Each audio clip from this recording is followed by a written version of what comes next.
ॐ अज्ञानतिमिरान्धस्य ज्ञानाञ्जनशलाकया चक्षुरुन्मीलितं येन तस्मै श्रीगुरवे नमः।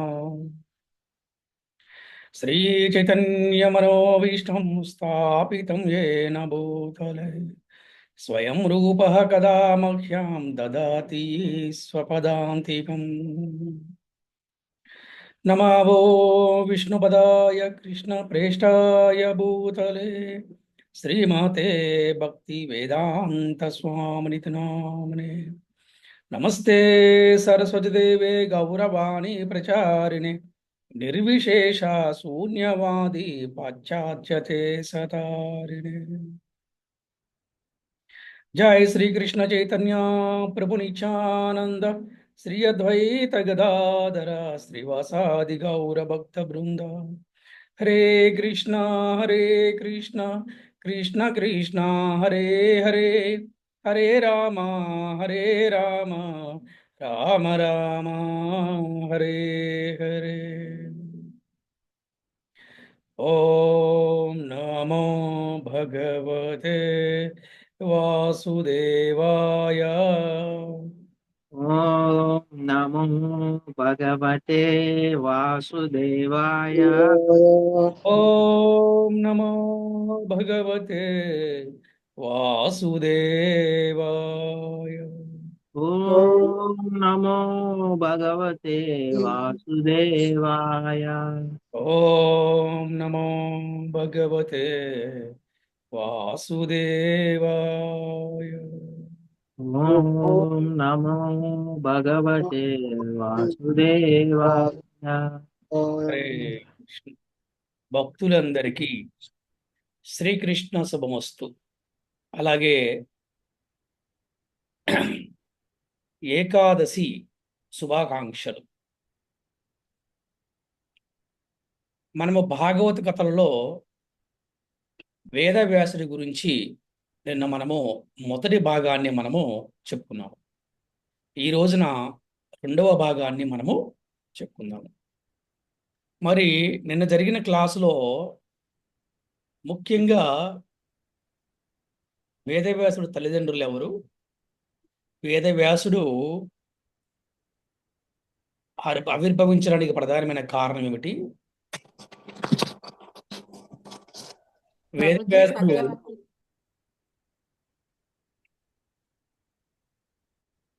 ఆయన వేదవ్యాసునికి గురువు ఎవరు,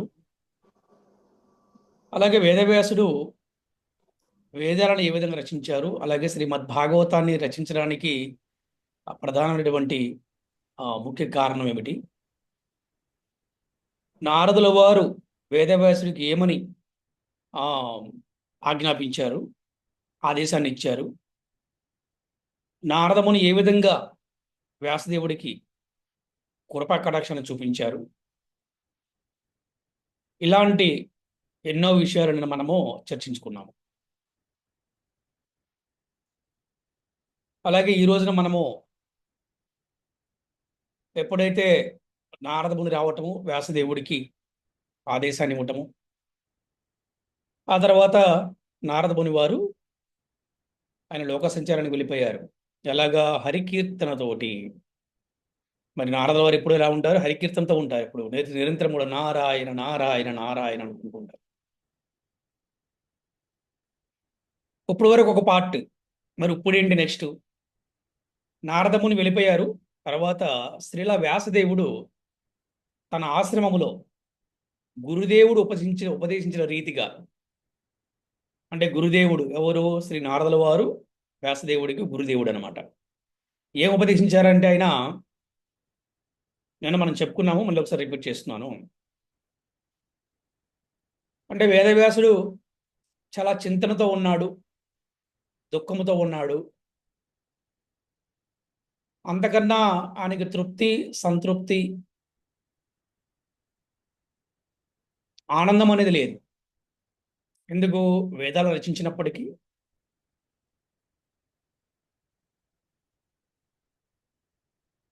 తృప్తి, సంతృప్తి, ఆనందం లేదు. అదే టైంలో నారద ముని వారు వ్యాసదేవుడు రావటం, వ్యాసదేవుడిని అడగటం ఎందుకు అలా ఉన్నామని. అప్పుడు వ్యాసదేవుడు చెప్పటం, దానికి నారదముని వారు ఏ విధంగా ఉపదేశించారు, ఏ విధంగా చెప్పారు అంటే, నువ్వు వేదాలని వర్ణించిన విధంగా, నువ్వు వేదాలని వర్ణించినంతగా, వేదాలలో చెప్పబడిన యజ్ఞాల గురించి నువ్వు వర్ణించినంత విధంగా వాసుదేవుని లీలలను వర్ణించలేదు. శ్రీకృష్ణ భగవాను లీలను వర్ణించలేదు కాబట్టి నీకు అలాగుంది అని చెప్పడం జరిగిందనమాట. అందుకని వ్యాసదేవ, నువ్వు ఇక్కడి నుంచి ఏం చేస్తావంటే వాసుదేవుని లీలలని నువ్వు రచించమని చెప్పారనమాట. ఆ వాసుదేవులు లీలలు లెక్క ఉంటాయండి? ఎవరైనా చెప్తారా? ఏ శాస్త్రంలో ఉన్నాయి మనకి వాసుదేవుని లీలలు?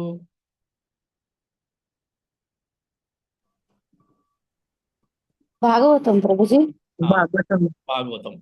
సో ఆ విధంగా భాగవతాన్ని రచించమని మరి నారదముని వారు తన ప్రియ శిష్యుడైనటువంటి శ్రీల వ్యాసదేవుడికి ఆయన ఉపదేశం చేశారు. మరి ఉపదేశం చేసిన తర్వాత గురువు ముఖ పద్మావాక్య అంటారనమాట. గురువు యొక్క ముఖారంగా వచ్చేటువంటి మాటలు ఎలా ఉంటాయంటే శిష్యుడికి అలాగే ఈ సమాజానికి కూడా అది ఎంతో మేలును కూరుస్తుందన్నమాట. అందుకే గురుదేవుల యొక్క ఆదేశాన్ని ప్రతి ఒక్కరు కూడా పాటించాలి అని చెప్తారనమాట. అందుకే గురువు ఎప్పుడూ కూడా దూరపు చూపు అంటారనమాట. అంటే భవిష్యత్తు గురించి ముందే ఆలోచిస్తారు ఎప్పుడు గురువు. ఆ విధంగా గురువు ఎప్పుడు కూడా భవిష్యత్తు గురించి ఆలోచించి ఈ ప్రస్తుతంలోనే శిష్యులకు ఆదేశం ఇస్తూ ఉంటారు. ఆ విధంగా వ్యాసదేవుడికి ఆదేశం ఇచ్చారనమాట. ఇక ఎప్పుడైతే నారదముని వారు వెళ్ళిపోయారో మరి వ్యాసదేవుడు తన ఆశ్రమంలో ఆయన చక్కగా ఆలోచిస్తున్నాడు, ధ్యానంలోకి వెళ్ళిపోయాడు. ఎప్పుడైతే ధ్యానంలోకి వెళ్ళిపోయాడో అసలు వ్యాసదేవుడు భక్తితో ధ్యానం చేయడం గుర్తుపెట్టుకోండి, భక్తితో ధ్యానమగ్నుడు అయిపోయాడు అనమాట. అప్పుడు ఆయనకి దర్శనమైంది ఎవరిది? పూర్ణ పురుషోత్తమని దర్శనమైంది. ఎవరిది? శ్రీకృష్ణ భగవానుడి దర్శనమైంది. ఎవరికి? వ్యాసదేవుడు. అలాగే భగవంతుని సంపూర్ణ ఆధీనంలో ఉన్నటువంటి మా యొక్క దర్శనం కూడా కలిగింది అనమాట ఆయనకి. అంటే ఒక పక్కన భగవంతు దర్శనము, మళ్ళీ ఇంకో పక్కన మాయ దర్శనం కూడా అయింది. అంటే ఇక్కడ భగవంతుని సంపూర్ణ ఆధీనములో ఉన్నట్టి మాయ యొక్క దర్శనం కూడా కలిగిందంట. అంటే ఏంటి? మాయ ఎవరి ఆధీనంలో ఉంది? భగవంతుడి యొక్క ఆధీనంలో ఉంటుంది మాయ. అంటే జనరల్గా ఇక్కడ భగవంతుడు దర్శనమైంది, అలాగే మా యొక్క దర్శనం కూడా, ఇది రెండు కూడా కలిగినాయి అనమాట.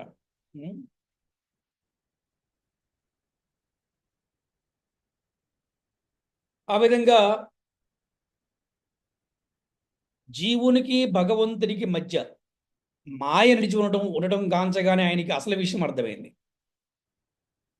జీవుని అనంతమైన దుఃఖాలు శ్రీకృష్ణ భగవానుని భక్తితో సేవ ద్వారానే ప్రత్యక్షంగా శమిస్తాయని అని తెలుసు. అంటే మాయ ఎంత బలమైనది, మాయ వల్ల వచ్చే నష్టం ఏంటి, ఈ విషయాలన్నీ కూడా అర్థమైపోయింది. ఎక్కడుంటుంది మాయ? జీవుడికి భగవంతుడికి మధ్య ఉంటుంది. అంటే భగవంతుడి దగ్గర చేరుతూ ఉంటే మాయ మనల్ని బ్రేక్ చేస్తూ ఉంటుంది, అడ్డుపడుతూ ఉంటుంది అనమాట. అందుకని ఇటువంటి అనంతమైన దుఃఖాలు వస్తూ ఉంటే మాయ వల్ల. కానీ ఈ మాయ ఎలాగపోతుంది? శ్రీకృష్ణ భగవానుని భక్తితో సేవ ద్వారానే పోతుందని ఆయన తెలిసింది. ఈ సామాన్య మానవుడికి రహస్యం తెలియదు కాబట్టి వ్యాసదేవుడు పరమ సత్యానికి సంబంధించినటువంటి శ్రీమద్ భాగవతాన్ని రచించాడు. అంతమంది వరకు ఏమనుకుంటున్నారు అందరూ కూడా? కష్టం వచ్చింది, ఒక పూజ చేద్దాం, ఆరోగ్యం వాళ్ళది, ఒక యజ్ఞం చేద్దాం, ధనము లేదు, ఒక యజ్ఞం చేద్దాము, హోమం చేద్దాము, పూజలు చేద్దాం, వ్రతాలు చేద్దాం, ఇదే వేదం చెప్తుంది. ఆ వేదాలను వ్యాసదేవుడు రచించాడు. అప్పుడు వరకు వాళ్ళకి ఏం తెలుసంటే కేవలం దేవతలు, భగవంతులు అందరూ తెలుసు వాళ్ళకి, కానీ మాయ గురించి తెలియదు. అందుకని వేదవ్యాసుడు ఈ యొక్క పరమ సత్యానికి సంబంధించిన శ్రీమద్ భాగవత రచించారు. పరమ సత్యం అన్నమాట. ఎక్కడన్నా మీకు ఒక ప్రశ్నకు సమాధానం దొరకాలంటే అది భగవద్గీత, భాగవతం ఉంటుంది. ఒక సమస్యకి పరిష్కారం కావాలంటే భగవద్గీత, భాగవతం ఉంటుంది. ఇందులో లేదు అంటే ఇంకెక్కడ మీకు దొరకనట్టే లెక్క. కానీ అన్ని ప్రశ్నల సమాధానం ఉంది భగవద్గీత, భాగవతంలో. అన్ని సమస్యలకి పరిష్కారం ఉంది భగవద్గీత, భాగవతంలో.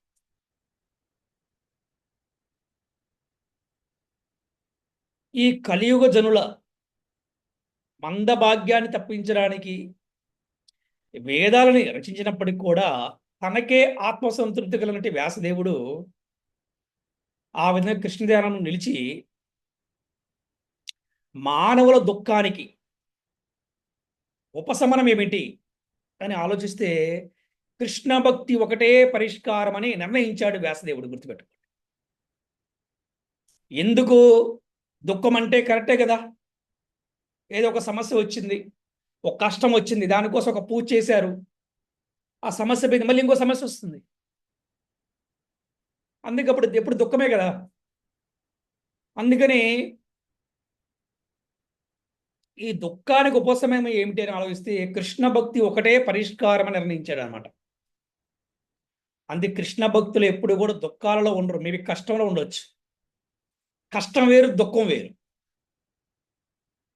అందుకే కృష్ణ భక్తిలో ఉన్నాడు ఎప్పుడు కూడా దుఃఖాన్ని అనుభవించిన వాడు కష్టాన్ని అనుభవిస్తాడు. కష్టాన్ని ఎలాగా? ఆనందంగా అనుభవిస్తాడు. ఎంత కష్టంలో కూడా ఆ భక్తుడు భగవంతుడికి పూజ చేయటం మానడు, భగవన్నామ జపం చేయడం మానడు, భగవంతుడి నైవేద్యం పెట్టడం మానడు అనమాట. భగవంతుడి సేవను మాత్రం విడిచిపెట్టడు ఎంత కష్టం వచ్చినా కూడా. ఆ విధంగా తనకు కలిగిన అనుభూతిని శ్రీమద్ భాగవత రూపంలో ఈ సమస్త మానవాళికి అందించి ఆయన పరమ ఉదారుడయ్యాడు. ఆ విధంగా వ్యాసదేవుడు చక్కగా రోగ నిర్ధారణ చేసి శ్రీమద్ భాగవతం అనే మందు చీటిని భవరోగాలకు ఇచ్చాడు, ప్రిస్క్రిప్షన్ ఇచ్చేశాడు. అంటే చక్కగా మందుల చీటి తీసుకొని మెడికల్ షాప్కి వెళ్తే మందులు ఇస్తారు కదా. అలా కష్టం వచ్చినప్పుడు మీరు పేపర్ మీద రాయండి, శ్రీమద్ భాగవతం తీయండి, మీకు పరిష్కారం దొరుకుతుంది, అందులో ఎటువంటి సందేహం లేదని చెప్పేసి మనకి వ్యాసదేవుడు చక్కగా ఇక్కడ మనం చెప్తున్నారనమాట. అంటే ఆ విధంగా పోల్చారు భాగవతాన్ని. భవరోగులు ఎవరు రోగులంటే భక్తి లేనివాడు రోగే కదా. అందుకంటారు, నాయనా నువ్వు యోగి కావాలా, భోగి కావాలా? భోగి అయిన వాడు రోగి అవ్వక తప్పడు కదా, రోగి అయిన వాడు భోగి అవ్వక తప్పడు కదా. కానీ యోగి అయిన వాడు ఏమవుతాడంటే తప్పకుండా భక్తి యోగి అయ్యే అవకాశం ఉందన్నమాట. అందుకని శ్రీమద్ భాగవతము ఎటువంటిదంటే కృష్ణ రసాయనమేనంట. కృష్ణ రసాయనమే, ప్రేమామృతం, అమృతం. అందుకే భాగవతం నిండా కూడా కృష్ణ కథలే ఉంటాయి. శ్రీకృష్ణుడు స్వయం భగవానుడని వ్యాసదేవుడు భాగవతము ఆదిలోనే ధృవపరిచాడు. మనం చూస్తే భాగవతము మొదటి స్కందములోనే చెప్తారనమాట, శ్రీకృష్ణుడు భగవంతుడు అని. నిన్న కూడా చెప్పుకున్నాం మనం. అయ్యా ఎవరిని అడిగితే గనక శ్రీకృష్ణుడు భగవంతుడు ఎలాగవుతాడు, ద్వాపర యుగంలో యాదవంశంలో అనుభవించారు కదా, కృష్ణుడు అర్జునుడికి భగవద్గీతను బోధించారు కదా అని ఎవరైనా ప్రశ్న అడిగినప్పుడు మనం ఏం చెప్పాలి అంటే ఈ భాగవతములో మనము ఎవిడెన్స్ చూపించాలి, అలాగే భగవద్గీతలో కూడా మనము ఎవిడెన్స్ చూపించాలన్నమాట. అప్పుడు చక్కగా నమ్ముతారు. అందుకని శ్రీకృష్ణుడు స్వయం భగవానుడని వ్యాసదేవుడు భాగవతము మొదట్లోనే మనకి ఆయన చూపించారు. అటువంటి భాగవత శ్రవణం ద్వారా వచ్చే ఫలితం ఏమిటంటే శోకము, మోహము, భయమును నశింపజేసే కృష్ణ భక్తి మనిషికి వెంటనే కలుగుతుందంట. అందుకే మన ఆచార్యులు చెప్తారు, నిత్యం భాగవత సేవయా. అందుకనే మన ISKCON founder Acharya is divine grace భక్తి వేదాంత స్వామి ప్రభుపాదుల వారు మనకు ఒక మంచి సంస్కృతి సాంప్రదాయాన్ని, ఒక సిస్టమేటిక్ షెడ్యూల్ని, ఒక సిస్టమేటిక్ లైఫ్ స్టైల్ని, ఒక దినచర్యని ఇచ్చారు. ఏంటి ఆ దినచర్య అంటే పొద్దునే మంగళహారతి అటెండ్ అవ్వటం, తర్వాత దర్శనహారతి చూసుకుంటాం, తర్వాత గురు పూజ చేసుకుంటాం, ఆ తర్వాత భాగవతము చదవటం, భాగవతం వినటం అనే ఒక మంచి సంస్కృతిని సంప్రదాయాన్ని ఇచ్చారు. అదే నిత్యం భాగవత సేవయ. నష్టప్రాయేషు అభద్రేషు నిత్యం భాగవత సేవయా భగవతీ ఉత్తమ శ్లోకే భక్తిరభవతి నైష్టుకీ. నష్టప్రాయేషు అభద్రేషు ఎటువంటి నష్టమున్నా, ఎటువంటి అభద్రతాభావమున్నా, ఎటువంటి భయమున్నా కూడా ఈ నిత్యం భాగవత సేవ చేయడం వల్ల అవన్నీ కూడా కొట్టుకెళ్ళిపోతాయంట. అందుకే చూడండి, కేవలం భాగవత శ్రవణము ద్వారా శోకము, మోహము, భయమును నశింపజేసే కృష్ణ భక్తి మనిషికి వెంటనే కలుగుతుందంట. అందుకని మన భక్తులు ప్రపంచమంతా అన్ని దేశాలలో, అన్ని రాష్ట్రాలలో, అన్ని ఊర్లలో కూడా చక్కగా ఈ యొక్క మన మందిరాల్లో భాగవతం వారు ప్రవచనాలు చేయటం, అలాగే ఆన్లైన్లో కూడా చేయడం చేస్తూ ఉంటారు. ఇదే మెయిన్ ప్రధానమైన కారణం. ఎందుకంటే ఈ బద్ధజీవులందరినీ కూడా కృష్ణ భక్తిలోకి తీసుకురావాలి, వారందరి కృష్ణ భక్తిని ఇవ్వాలి, వారందరికీ వారి యొక్క నిజమైనటువంటి గుర్తింపు ఏంటో తెలియచేయాలి, వారందరికీ కృష్ణనామాన్ని ఇవ్వాలి, వారందరికీ కృష్ణ ప్రసాదాన్ని పంచిపెట్టాలి, ఫైనల్గా కృష్ణ ప్రేమని అందించాలనే ఉద్దేశంతో ఎవరి ప్రపంచంలో మన ఇస్కార భక్త బృందం అందరూ కూడా ఎంతో ప్రయత్నం చేస్తూ ఉంటారు. అందుకే శ్రీమద్ భాగవతాన్ని ఏమన్నారంటే అమల పురాణం అన్నారనమాట. ఏమన్నారు? అమల పురాణం. అమలపురం అంటే మలము కానిది, మలినము కానిది, ఎప్పుడు చంద్రుల్లాగా స్వచ్ఛంగా ఉంటుంది, పున్నమి చంద్రుల్లాగా, పౌర్ణమి చంద్రుల్లాగా. అందుకే ఎన్ని యుగాలు మారినా, ఎన్ని సంవత్సరాలైనా భాగవతము భాగవతమే అని చెప్తుంటారు మన ఆచార్యులు అనమాట. ఆ విధంగా ఎవరైతే అటువంటి భాగవత శ్రవణం చేస్తారో వారందరికీ శోకము, మోహము, భయము అన్నీ కూడా పోతాయంట. అంతేగాని కృష్ణ భక్తి మనిషికి వెంటనే వచ్చేస్తుందంట. భక్తిరుత్పద్యతే పుంసః శోకమోహ భయాపహ. ఎవని నామం భయానికే భయం కలిగిస్తుందో అటువంటి దేవదేవుడైన శ్రీకృష్ణుడి ఎడ భక్తి కలుగానే శోక మోహ భయానలం ఆరిపోతుంది అని చెప్తుంది ఈ యొక్క శ్లోకం. ఎవని నామము కృష్ణ అనే శబ్దంతోటే భయానికి భయం కలిగిస్తుందంట. అందుకే చూడండి, హరే కృష్ణ కృష్ణ కృష్ణ హరే హరే, హరే రామ రామ రామ హరే హరే అనే మంత్రం జపం చేస్తూ ఉంటే భయానికే భయం కలిగిస్తుందంట. అటువంటి దేవదేవుడైన శ్రీకృష్ణుడి భక్తి కలగానే భయమంతా కూడా పోతుంది, మోహం పోతుంది, శోకం పోతుందంట, ఆరిపోతుందంట. చూడండి, ఇది భాగవత శ్రవణ మహిమ. అటువంటి భాగవతాన్ని రచించిన తరువాత వ్యాసదేవునికి మనశ్శాంతి చేకూరింది. నిన్న చెప్పుకున్నాం ఏంటి, నిన్న క్లాస్లో మోరలు అంటే వ్యాసదేవుడు అంతటి వాడికి వేదాలు రచించిన తర్వాత కూడా ఆయనకి ఎక్కడ కూడా తృప్తి, సంతృప్తి, మనశ్శాంతి, ఆనందం లేదు. ఆ తర్వాత నారదముని వచ్చారు. ఉపదేశం ఇచ్చారు. ఏమనంటే నీవు వాసుదేవుని లీలలను వర్ణించు నాయనా అని చెప్పారు. అంటే శ్రీమద్ భాగవతాన్ని రచించమని చెప్పారు. ఎప్పుడైతే గురుముఖ పద్మవాక్య గురువు ఆదేశాన్ని పడినటువంటి వ్యాసదేవుడికి ఇప్పుడు ఏముందండి? మనశ్శాంతి ఉంది. ఇప్పుడు తృప్తి ఉంది, సంతృప్తి ఉంది, ఆనందం ఉంది, మనశ్శాంతి ఉంది. ఇవాళ మనమేం తెలుసుకోవాలి మోరల్ అంటే, మనం కూడా గురువు గారి ఆదేశాన్ని పాటించినప్పుడు, గురువు గారు మనకి ఏదైనా చెప్పినప్పుడు మనం అది గనక అది చేయగలిగితే, చేస్తే ఎటువంటి రెండో ఆలోచన లేకుండా, ఎటువంటి సెకండ్ థాట్ లేకుండా, ఎటువంటి సంకోచం లేకుండా చేస్తే గనక ఏముంటుందంటే, వ్యాసదేవుడికి ఏ విధంగా మనశ్శాంతి ఉందో ప్రతి ఒక్క శిష్యుడికి కూడా అటువంటి మనశ్శాంతి వస్తుంది. అదే ఈ రోజు రెండవ భాగంలో మోరలను తెలుసుకోవాలి ప్రతి ఒక్కరు కూడా. అందుకే భాగవతంలో రెండవ శ్లోకంలో శ్రీమద్భాగవతే మహాముని కృతే కిం వా పరైరీశ్వర అని చెప్పబడింది.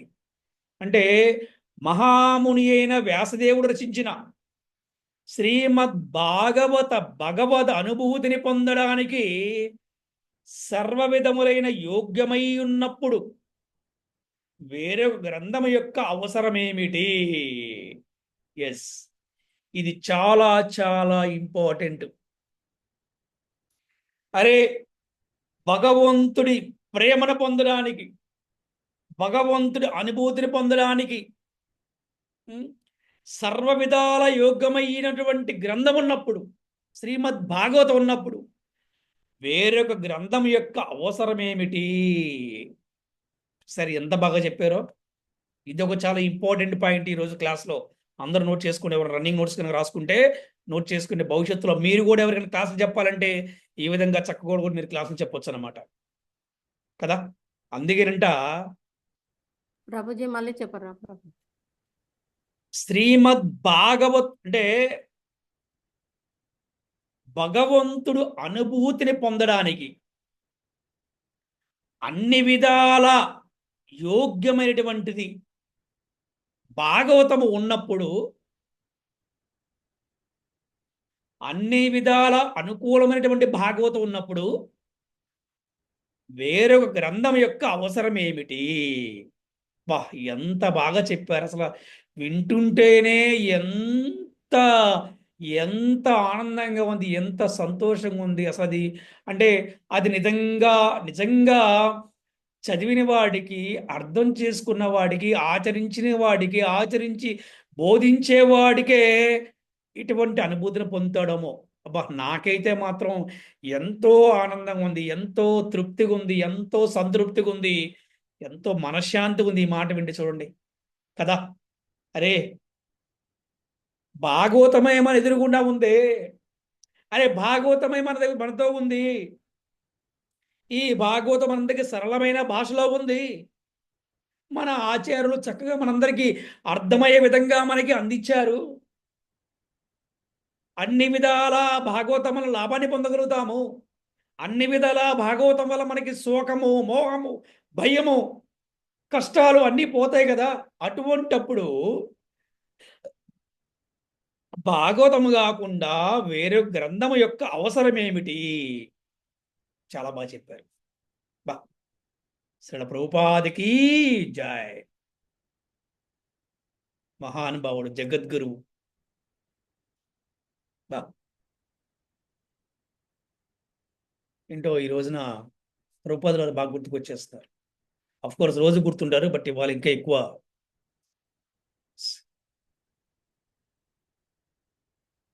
గురువైన నారదముని కరుణతో మార్గ ఉపదేశం పొందిన వ్యాసదేవుడు ఆ విధంగా భాగవత రచన కావించి దానిని చక్కగా సరిచేసి తన పుత్రుడు సుఖదేవ గోస్వామిచే దానిని అధ్యయనం చేయించాడు. చూసారా? సుఖదేవుడంట సుఖదేవుడు ఒక బిరుదుంది. సుఖదేవ గోస్వామికి జై. సుఖదేవుడికి ఆత్మారాముడని బిరుదుంది ఆయనకి. నిజంగా ఆత్మారాముడే కదా. ఆయన ఆత్మలో రాముడే లేకపోతే ఆయన తల్లి గర్భములో ఉన్నప్పుడే భాగవతాన్ని చక్కగా విని ఆయన ఎంత పరమ భాగవతుడైపోయాడు. మరి అంతకన్నా ఆత్మారాముడు అని చెప్పడానికి ఇంకేం ఉదాహరణ కావాలి చెప్పండి. అటువంటి సుఖదేవుడు ఆత్మారాముడై పరమ ప్రీతితో భాగవత అధ్యాయాన్ని కావించాడు తండ్రి యొక్క ఆదేశానుసారం. మరి సుఖదేవుడు ఏమన్నా సామాన్యవాడు అంటే కాదు కాదు, అతడు పరమ శక్తిమంతుడు.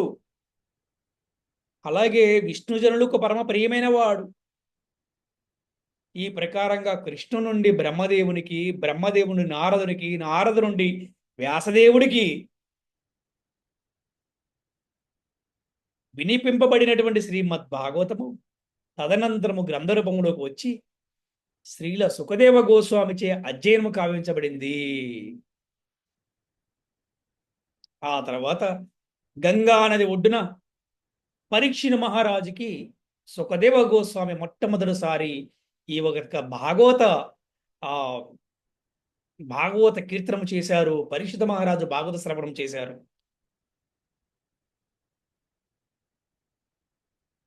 ఏ విధంగా అయితే భగవద్గీతని మొదట సూర్యదేవుడికి ఉపదేశించారని శ్రీకృష్ణ భగవానుడు చెప్పాడో, అదేవిధంగా శ్రీమద్ భాగవతాన్ని మొదట బ్రహ్మదేవుడికి ఉపదేశించారంట.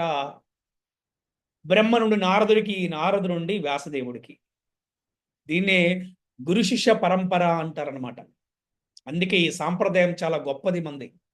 అందుకే మన ఈ సాంప్రదాయానికి పేరేంటంటే బ్రహ్మ మధ్వ గౌడీయ వైష్ణవ సాంప్రదాయం అంటారనమాట. ఎప్పుడైతే సుఖదేవ గోస్వామి భాగవతాన్ని కీర్తించారో, ప్రవచనం చేశారో, పరీక్షిత మహారాజు దాన్ని శ్రవణం చేశారో, అప్పటి నుంచి ఈ విశ్వమంతా కూడా శ్రీమద్ భాగవత సప్తాహాలు జరిగాయి. భాగవతం బాగా ప్రాచుర్యంలోకి వచ్చింది. ఆ తర్వాత ఇప్పుడు కనుక చూస్తే భాగవతం బాగా ప్రచారం అవుతుంది. దానికి కారణం ఎవరంటే ISKCON founder Acharya is divine grace భక్తి వేదాంత స్వామి ప్రభుపాదుల వారు బృందావనంలోని శ్రీ రాధా దామోదర మందిరంలో 9 సంవత్సరాల పాటు తపస్సు చేసి అక్కడ శ్రీమద్ భాగవతాన్ని రచించారు. ఆ తర్వాత ఆయన అమెరికా ప్రయాణమయ్యారు. ఈ రోజు శ్రీమద్ భాగవతము ఎంత బాగా ప్రచారమైందంటే ప్రపంచంలో మోర్ దాన్ 100 కంట్రీస్, అంటే 100కు పైగా దేశాలు ఈ రోజున భాగవతాన్ని చదువుతున్నారు, అర్థం చేసుకుంటున్నారు, ఆచరిస్తున్నారు, బోధిస్తున్నారు అనమాట. ఇది భాగవతం యొక్క గొప్పతనం. ఆ విధంగా శ్రీల వ్యాసదేవునికి కృష్ణుడు, కృష్ణ ద్వైపాయనుడు, సత్యవతి సుతుడు, పరాశర్యుడు, పరాశర ఆత్మజుడు, బాదరాయనుడు అనే ఇతర పేర్లు కూడా ఉన్నాయంట. ఎందుకు ఇన్ని పేర్లు వచ్చాయి చాలా ఆశ్చర్యం ఉంది. ఒక 2-3 చెప్పారన్నమాట. ఎలా అంటే సత్యవతికి శంతనితో వివాహం జరగక మునిపే పరాశరముని ద్వారా ఆమెకు వ్యాసుడు జన్మించాడు. శంతనుడెవరు? భీష్ముడి యొక్క తండ్రి. ఈ విధంగా ఆయనకి ఇన్ని పేర్లు ఉన్నాయి. మీరు ఎప్పుడైనా విన్నారా? మహాభారతంలో 3 కృష్ణులు ఉన్నారంట. మీరు చెప్తారు ఎవరో వాళ్ళు?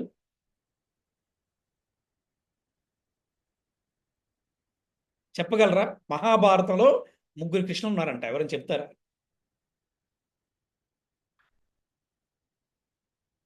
నేను వన్ సైడ్ చెప్పుకుంటూ వెళ్ళిపోతున్నాను. కొద్దిగా మధ్యలో మీకోసం బ్రేక్.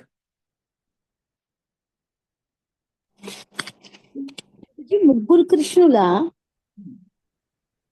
ఎస్. అర్జునుడు కూడా అవుతారు అప్పటికొచ్చి? చెప్పండి, ట్రై చేయండి. అర్జునుడు నరనారాయణులే అంటారు కదా, కాదా? ఇంకే డౌట్ అడిగేం లేదు. అర్జునుడు అయితే కాదు. ఓకే, ఇంకా ట్రై చేయండి.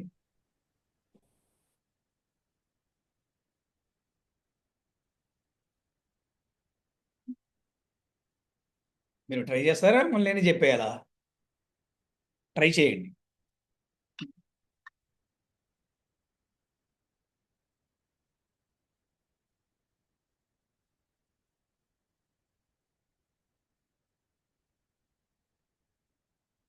ఒక్కరి పేరు చెప్పండి ప్రభుజీ, ట్రై చేస్తాం. సో కృష్ణుడు వాసుదేవుడు, ఆయన కృష్ణుడు, ఆయన స్వయంగా మనకు ప్రత్యక్షంగా కనపడతాడు. రెండో కృష్ణుడు ఎవరంటే ద్రౌపది. మూడు ఎవరంటే వ్యాసదేవుడు.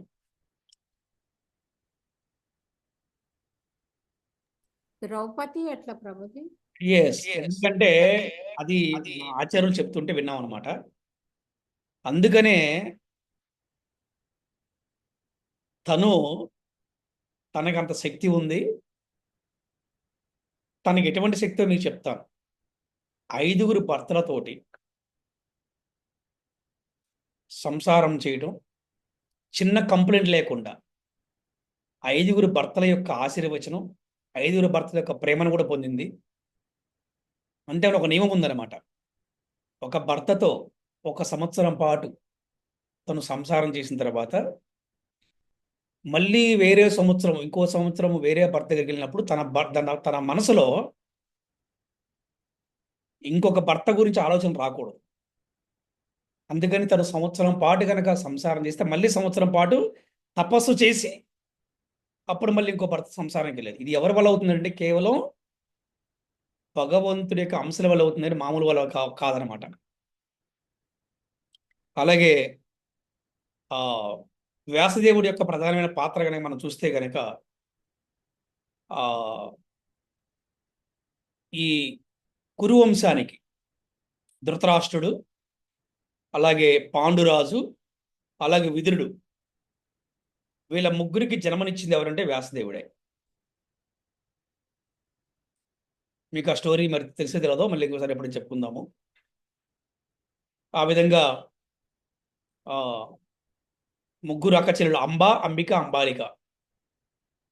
సో అమ్మనేమో అంబ అంటే భీష్ముడిని పెళ్లి చేసుకోవాలని చెప్పేసి వాళ్ళని కూడా రావదు. అంబిక, అంబాలిక ఉంటారు. వీళ్ళిద్దరికీ ఒకరి నుంచి పెళ్లి చేస్తారు. అతను చనిపోతాడు, విచిత్ర వీరుడు. చనిపోతే అప్పుడు బాధపడుతూ ఉంటారు, మా పరిస్థితి ఏంటి, అతని వ్యసనాలు కూడా చనిపోతాడు మాలో.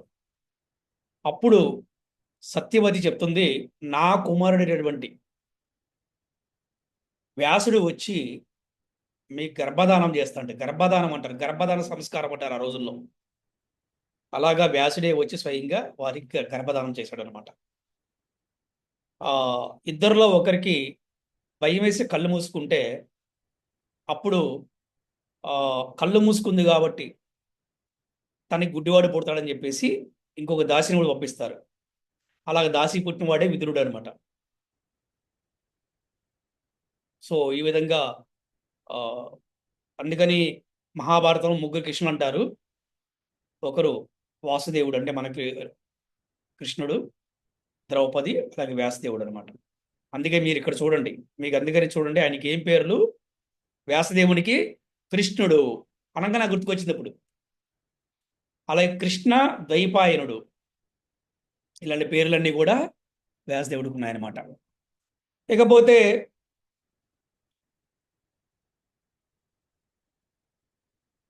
శ్రీల వ్యాసదేవుడు వేదాలను జగత్తులో వ్యాపింపజేశాడు కాబట్టి వేద పురాణాలను పఠించడానికి ముందు వ్యాసునికి వందనము తప్పక జరుగుతుంది.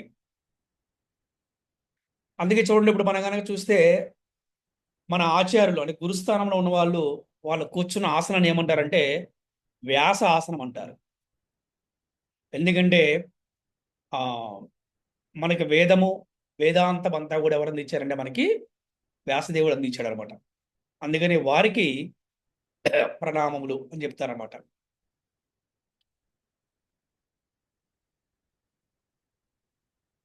నారాయణము నమస్కృత్యం నరం చేవ నరోత్తమం దేవీం సరస్వతీం వ్యాసం తతో జయం ఉదయరేత్ అంటారమ్మ. సరస్వతీం వ్యాసం అంటారు అక్కడ. అంటే ఈ నారాయణం నమస్కృత్యం నరం చేవ నరోత్తమం అన్న. ఈ విధంగా నరనారాయణుడికి, అలాగే చదువులు తల్లి సరస్వతికి, అలాగే వేదాలయ విధానం వచ్చినటువంటి వ్యాసదేవుడికి నా యొక్క వందనాలని చెప్పేసి ఆసనం మీద కూర్చోమని చెప్తున్నారు అనమాట.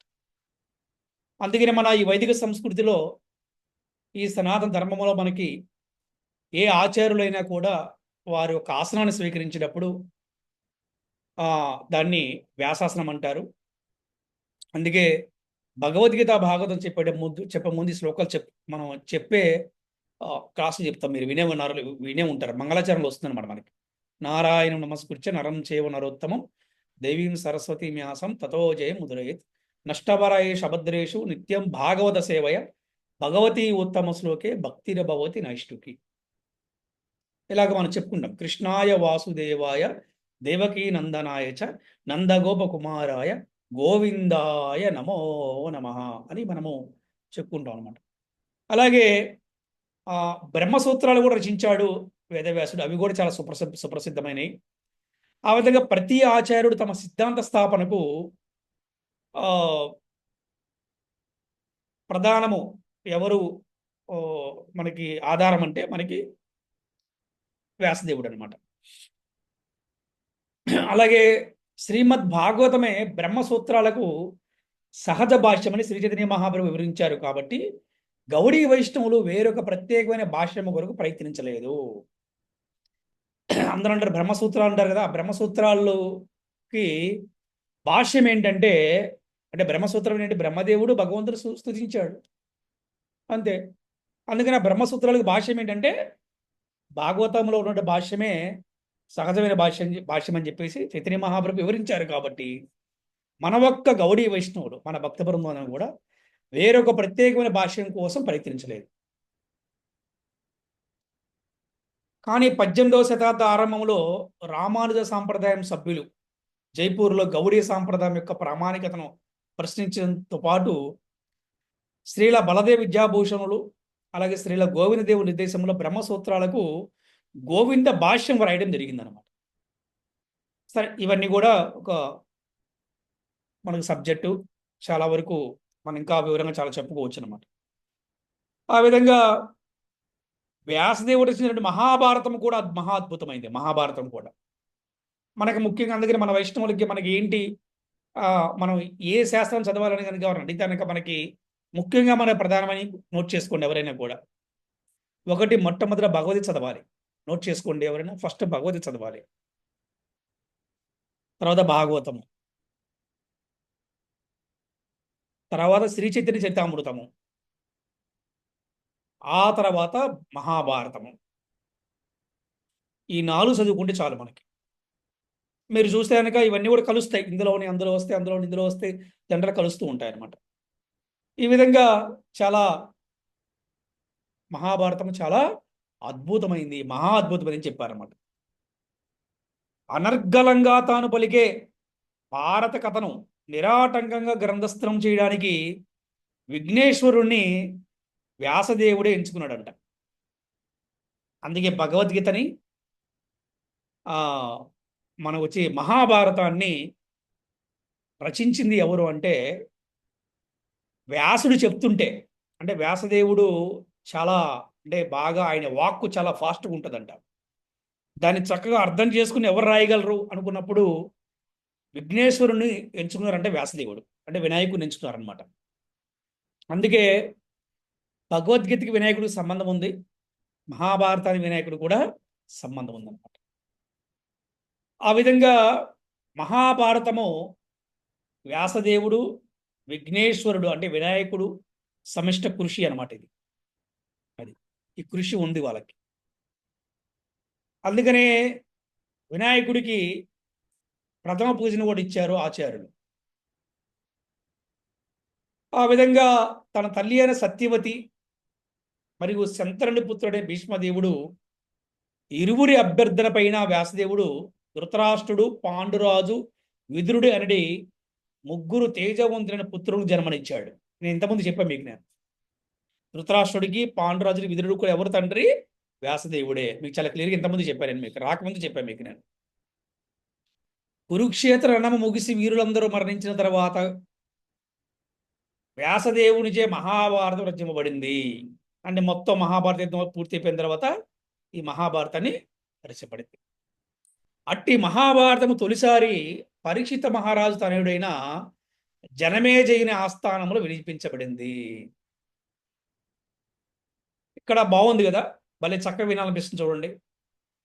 భగవద్గీతని అర్జునుడి ద్వారా విశ్వమత్వం తెలిసింది.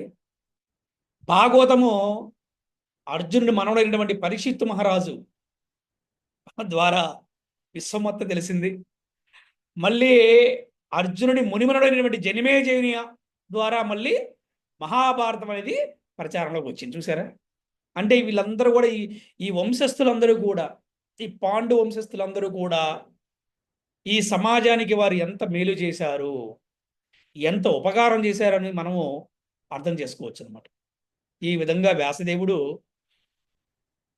మహాభారత రచనలోనే కాకుండా మహాభారత కథలలోను కూడా మహోన్నతమైన పాత్రను పోషించాడు. కురుక్షేత్ర రణ సమయంలో వ్యాసదేవుడు సంజయునికి దివ్య దృష్టి ప్రసాదించడం వల్ల అతను ధృతరాష్ట్రుడు ఎదురు కూర్చొనే రణరంగముల విషయాలన్నీ కూడా చూడగలిగాడు. అవన్నీ కూడా ధృతరాష్ట్రుడు చెప్పగలిగాడు. అందరూ అంటారు కదా, సంజయ ఉవాచ చెప్తారు కదా, సంజయ ఉవాచ. మనకి ఫస్ట్ శ్లోకం వస్తుంది. ఎవరైనా చదవండి ఫస్ట్ శ్లోకం. ఎవరన్నా భగవద్గీతలో చెప్పగలరు? ఎవరన్నా?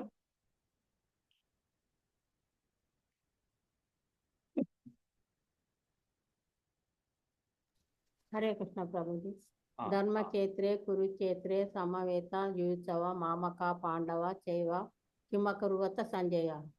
హరి జరా సంజయ్ ఉవాచ అంటే సంజయుడు ఎవరు అని ప్రశ్న వస్తుంది అందరికి. సంజయుడు ఎవరంటే వ్యాసదేవుడి యొక్క శిష్యుడు. వ్యాసదేవుడు సంజయుడికి దివ్యమైన దృష్టిని ప్రసాదించాడు. మహాభారత యుద్ధం ఏం జరుగుతుందో అది ఈయన దివ్య దృష్టి ద్వారా తెలుసుకొని ఆ ధృతరాష్ట్రుడికి వివరిస్తుండేవాడు. అక్కడ ఏం జరుగుతుంది ఏమిటి అన్నీ కూడా. ఆ విధంగా అతడు చూసినట్లుగా ధృతరాష్ట్రుడికి అన్నీ కూడా వివరించేవాడు. ఈ విషయాన్ని అతడే భగవద్గీత చివరిలో చెప్పారనమాట. వ్యాస ప్రసాదాతృతవానేతద్ గుహ్యమహం పరం అని అన్నాడనమాట.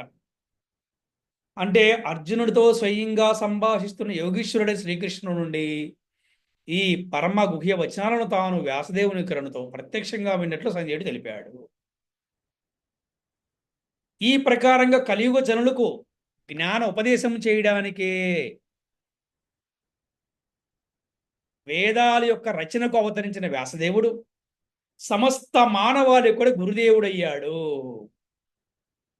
అందుకే వ్యాసదేవుని ఆవిర్భావ దినమైన వ్యాస పూర్ణిమను గురు పూర్ణిమగా అని కూడా అంటారు. అసలు గురు పూర్ణిమ రోజున ఎవరికి పూజ చేయాలి అంటే,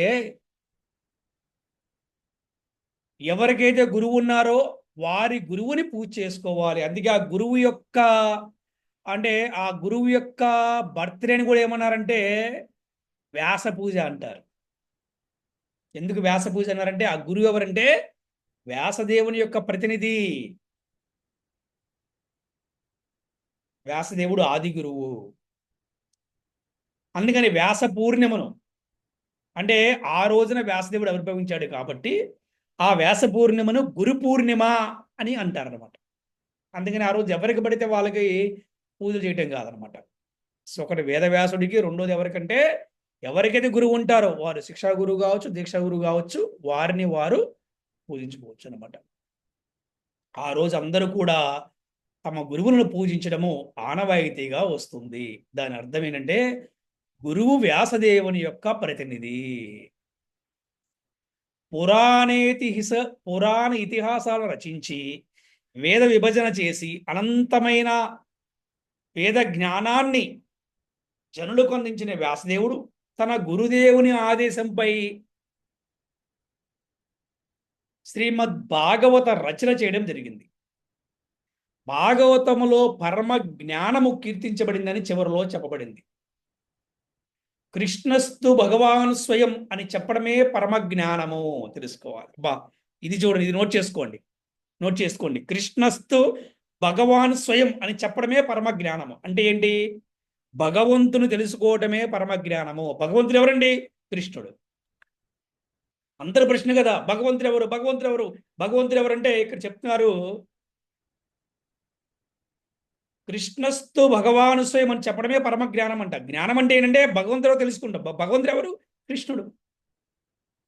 భగవంతుడు ఎవరో తెలవాలంటే నువ్వేం చేయాలంటే మొట్టమొదటి నువ్వు హరే కృష్ణ మహామంత్ర జపం చేయాలి.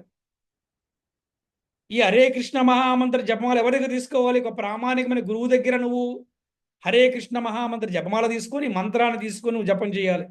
రెండోది ఏం చేయాలి? భగవద్గీత చదవాలి. మూడోది భాగవతం చదవాలి. కృష్ణ ప్రసాదాన్ని స్వీకరించాలి. అప్పుడు తెలుస్తుంది నీకు భగవంతుడు ఎవరు. అప్పుడు ఉంటుంది నీకు జ్ఞానము విజ్ఞానం అనమాట. పరమ జ్ఞానం అన్నారు దాన్ని. ఇదేంటిది? వ్యాసదేవుడి యొక్క అనుభవము. నమ్మకం కాదు, అనుభవము. ఏంటి నమ్మకానికి అనుభవానికి తేడా ఏంటి? ఎవరైనా చెప్తారా మన క్లాస్లో? నమ్మకానికి అనుభవానికి తేడా ఏమిటి?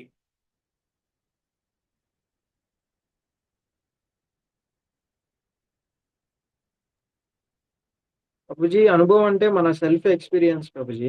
ఓకే, నమ్మకం అంటే ఆల్రెడీ ఆ ఎక్స్పీరియన్స్ చేసిన పర్సన్ యొక్క ఒపీనియన్ తీసుకోవటం ప్రభుజీ. ఎస్. సో ఇక్కడ మనకి నమ్మకము మంచిదా, అనుభవం మంచిదా?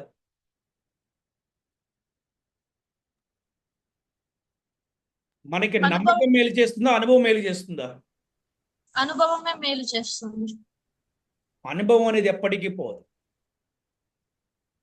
ఒక వ్యక్తి చెప్పాడని ఇవాళ నమ్మొచ్చు, రేపు మళ్ళీ ఆ వ్యక్తి పట్ల మనకి విశ్వాసం లేకపోతే నమ్మకం పోతుంది.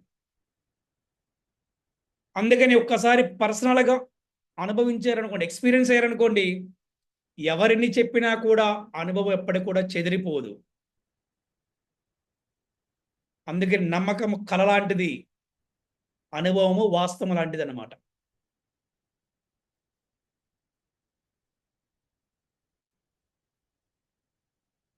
ఇంకొక ఇంపార్టెంట్ విషయం చెప్పారు ఇక్కడ. కాబట్టి వ్యాస ప్రతినిధి అయిన వ్యక్తి కూడా కృష్ణ భక్తుడై వ్యాసుని వలనే శ్రీమద్ భాగవతాన్ని బోధించాలి. చూసారా? అంటే కృష్ణ భక్తుడికే అటువంటి అనుభవం వచ్చిన తర్వాత అటువంటి వాడు కృష్ణ భక్తుడై వ్యాసునులాగా శ్రీమద్ భాగవతాన్ని బోధించాలంట. అందుకే ఎవరు పడితే వారు భాగవతాన్ని బోధించారు, ఎవరు పడితే వారి దగ్గర భాగవతాన్ని విన్నాము అంటే దానివల్ల చెప్పినవాడికి ఉపయోగం లేదు, విన్నవాడికి కూడా ఉపయోగం లేదు.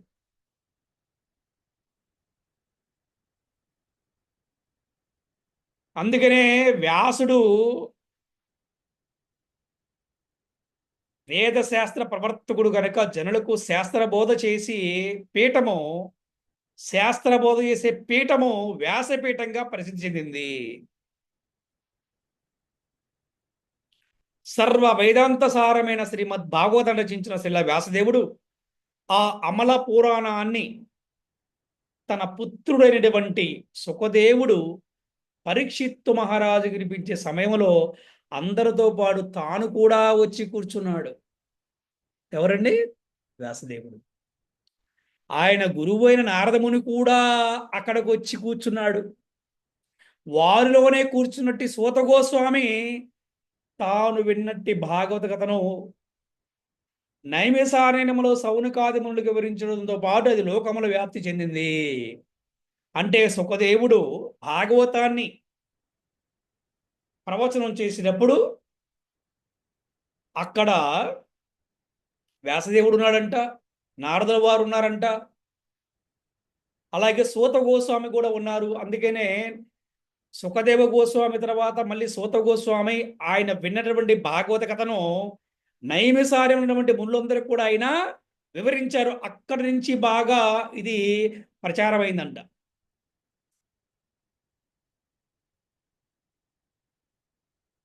అమృత సాగరమైనట్టి శ్రీమద్ భాగవతము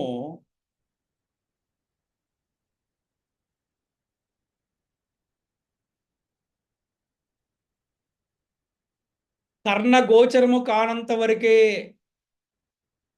ఇతర పురాణాలు సాధు సమాజాలలో స్థానాన్ని పొందగలుగుతాయని భాగవతములో చివరన చెప్పబడింది. అంటే భాగవతము ఎవరైతే వినలేదో అప్పటి వరకు వేరే పురాణాలు వేరే శాస్త్రాలు వింటూ ఉంటారు. కానీ ఒక్కసారి భాగవతాన్ని విన్నారనుకోండి, అవన్నీ కూడా విడిచిపెట్టేస్తారని చెప్తున్నారు అనమాట. అటువంటి పరమహంస సహితను కృష్ణ భక్తి ప్రాప్తికే మనకు అందజేసిన శ్రీల వ్యాసదేవుడు సర్వదా వందనీయుడు, పూజనీయుడు, కీర్తినీయుడు, దయామయుడు, కరుణామయుడు. అందుకే ఈ గౌడీయ వైష్ణవులందరూ కూడా నిత్యం భాగవతాన్ని పఠించే ముందు ఈ క్రింది శ్లోకాన్ని తప్పక చదువుతారు. ఏంటి ఆ శ్లోకం అండి? నారాయణం నమస్కృత్య నరం చైవ నరోత్తమం దేవీం సరస్వతీం వ్యాసం తతో జయముదీరయే. జయమును సాధించుటకు ఏకైక మార్గమైన శ్రీమద్ భాగవతమును పఠించుటకు మొదట దేవదేవుడైన నారాయణునికి, నరోత్తముడైన నరనారాయణ ఋషికి, చదువుల తల్లి సరస్వతీదేవికి, గ్రంథకర్త అయిన శ్రీల వ్యాసదేవునికి ప్రతి ఒక్కరూ గౌరవ పూర్వక వందనములను అర్పించవలను. నిత్యము వారికి వందనం చేస్తూ కొనసాగించడి శ్రీమద్ భాగవత అధ్యయనము మనలను నిశ్చయముగా కృష్ణ భక్తులను చేయగలదు. హరే కృష్ణ హరే కృష్ణ కృష్ణ కృష్ణ హరే హరే, హరే రామ రామ రామ హరే హరే. వాంఛాకల్పతరుభ్యశ్చ కృపా సింధుభ్యైవ చ పతితానాం పావనేభ్యో వైష్ణవేభ్యో నమో. శ్రీల ప్రభుపాదికి జై, శ్రీల గురుదేవుకి జై, అనంత కోటి వైష్ణవ భక్త బృందకి జై, ఏకాదశి మహామహోత్సవకి జై. హరి హరి బో. హరే కృష్ణ. సో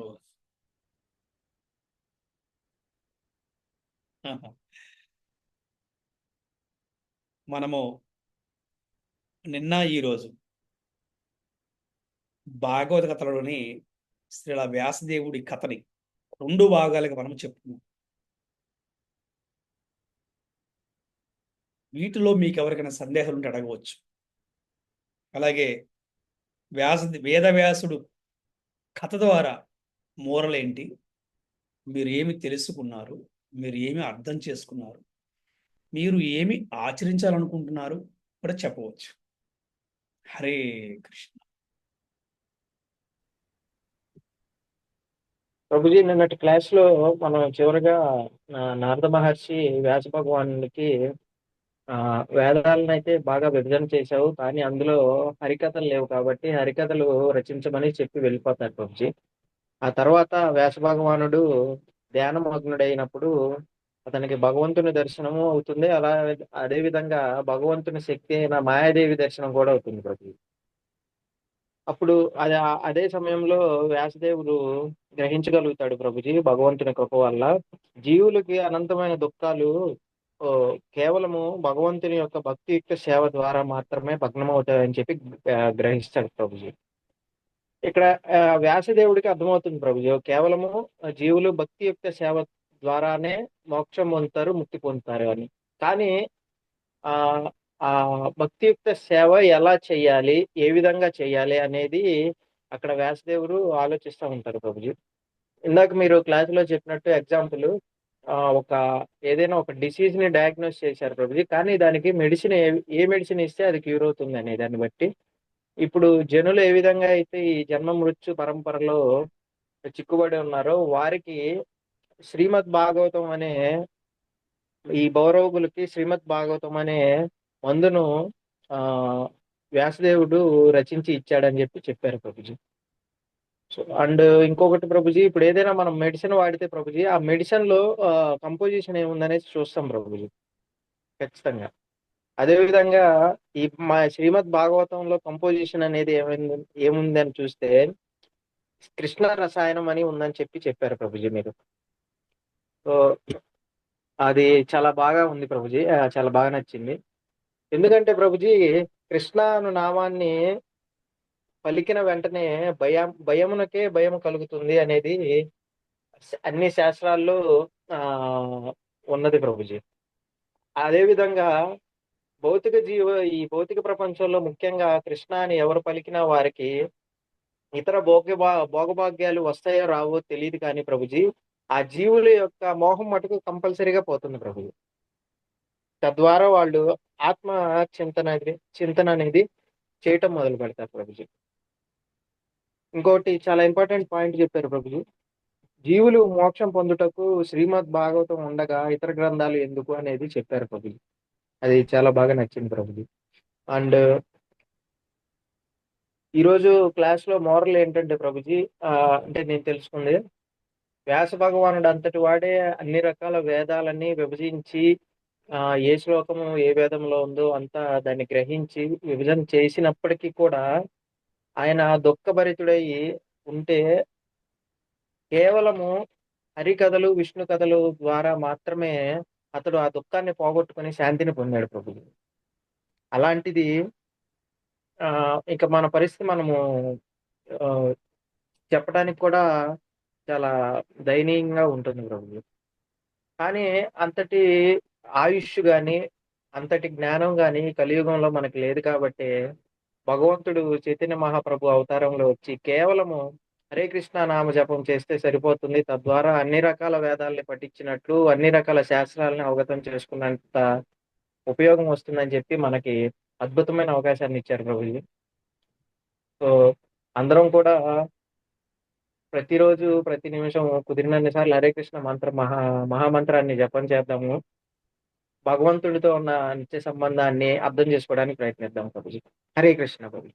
కృష్ణ బాగా చెప్పారు. హరే కృష్ణ. భాగవతము ఎప్పుడు మనము చదవాలి. మన సమస్య పరిష్కారం దొరకాలి కనుక ఆ భగవద్గీత చదివితేనే మన